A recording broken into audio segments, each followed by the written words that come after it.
Welcome to week 10 of your Follow Me discipleship journey.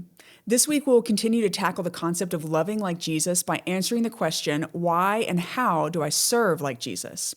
Now, when I say serve like Jesus, I'm not talking about volunteering at a food bank once a year or helping at church on Sunday morning.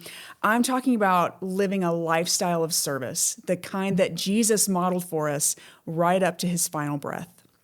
Mark 10:45 says, "For even the Son of Man came not to be served, but to serve and to give his life as a ransom for many." Let that sink in. The Son of God, the King of Kings, didn't come demanding to be honored. He came to serve, and not just in convenient, comfortable ways, but in ways that cost him everything. Picture this. Jesus and his disciples are sitting down for what would be their final meal together, the Last Supper. If you or I were there, we might expect a time of deep gratitude, maybe even some emotional reminiscing. Instead, Luke 22 tells us a dispute arose among them over which of them would be considered the greatest.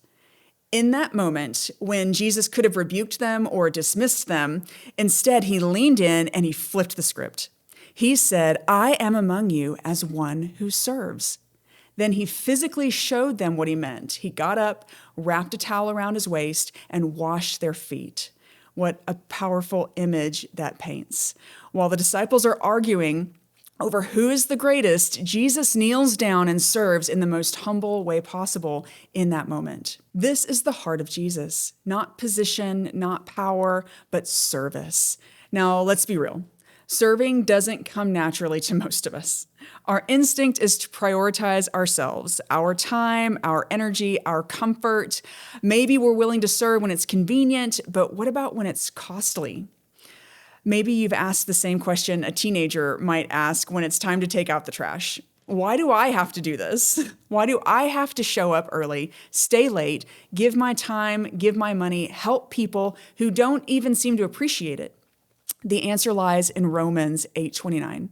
We are being shaped into the image of Jesus. That means our lives should begin to look like his, and his life was one of radical, consistent service to others. From his first miracle of turning water into wine at that wedding to his last breath on the cross, Jesus gave everything he has for others.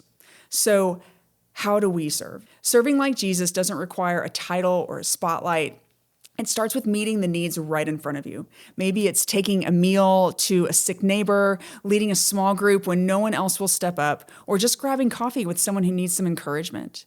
Sometimes it's showing up again and again, even when no one notices. Sometimes serving comes in the form of giving financially to help meet a need. No matter the method, here's the hard truth. Serving like Jesus isn't about actions. It's about the heart behind them. Not just doing something good, it's loving people deeply, even when they make bad choices. It's showing grace instead of judgment. It's staying committed long after the applause stops. Serving like Jesus means showing up when it's inconvenient, loving when it's hard, giving when it stretches you. It's not about being the greatest. It's about choosing to be the least. And yeah, that's hard. That's the point. It was hard for Jesus too. He wept, he felt pain, he gave everything. But that's the path to true transformation. So this week, as you spend time in prayer each day, take some time to ask God, where are you calling me to serve? Who are you asking me to love like you do? And then take a step. One small act of service, one neighbor, one sacrifice. That's where it begins. Because the more we serve like Jesus, the more we become like Jesus.